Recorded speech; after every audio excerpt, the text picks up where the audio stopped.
تولع الدنيا كلها، انا واهدافي ونقطه ومن اول السطر.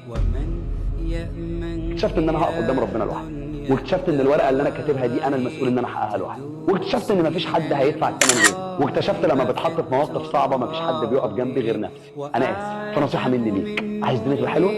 اولا تطرد بعض الناس اللي ممكن تكون مبوظه لك الدنيا في دماغك. عارف ان انت تعبت، عارف ان انت حزين، عارف ان انت شايل طاجن ستك وخالتك واجدادك فوق دماغك، عارف ان انت مستصعب الموضوع، حاسس ان انت شايف ان لسه الموضوع طويل ومحتاج من حضرتك نفس طويل. بص، كل هذا حتما سيمر،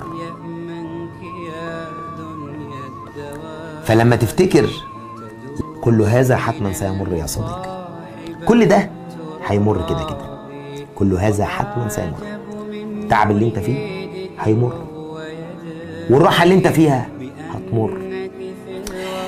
الحياة كده كده بتمر وما بتقفش على حاجة، وكده كده الأيام بتعدي، سواء استغلناها ما استغلناهاش، استفدنا بيها ما استفدناش، عملنا ما عملناش. النجاح والتقدم لازم يكون قدامه او مقابل ليه انهيار. مفيش نور من غير ضلمه، ومفيش نجاح من غير سلسله اخفاقات. الشخص اللي بيوصل هو الشخص اللي عارف ان هو لازم يمر بمرحله اخفاقات وفشل لحد ما يوصل للنجاح.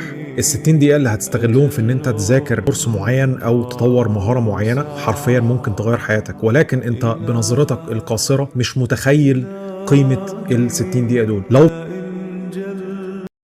النجاح يا جماعة مش سهل، بس برضه مش صعب. النجاح مش سهل والله، بس برضه مش صعب. النجاح عايز دفع فاتورة انك بتشتغل طول النهار، فاتورة انك تعبان، فاتورة انك شقيان، فاتورة يا جدع ربنا يجازيك عليها. انت لازم تدفع فاتورة من صحتك، فاتورة من مجهودك، فاتورة من عقلك، فاتورة بخروجات مش هتخرجها عشان مذاكرتك، فاتورة من وقت مش هتلعب فيه عشان بتشتغل، فاتورة من ليالي تسهرها كل يوم بالليل عشان حاجة، فاتورة عشان الحاجة اللي انت نفسك فيها. لازم تفهم ده. امك واختك واصحابك وولاد عدتك، كل اهل بلدك، البيوت المشتاقه يتسمع فيها زغروطه فرحه وانتصار، كل دول عايز تسيبهم وتمشي وتكسر قلبهم ما تفرحهمش. وانا مين فرحني ولا مين حس بيا؟ ده انا لما حسبت الايام اللي انا فرحت فيها لقيت نفسي خسران كتير قوي، لقيت نفسي مش عايش يا كابتن. الناس الغلابه اللي انت منهم اللي بيتنشأوا على حاجه تفرحهم وانت اللي في ايدك تفرحهم ده ما يفرحكش. لازم تفهم حاجه، ان انت يكفيك شرف المحاوله حتى لو اتغلبت. ولازم تفهم حاجه، اذا بطلت تحلم يبقى الاحسن انك تنط.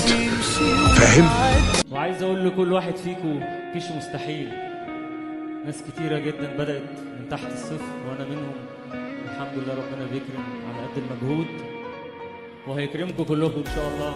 كل واحد فيكم نفسه يحقق حاجه هيحققها. انا العبد السقيم من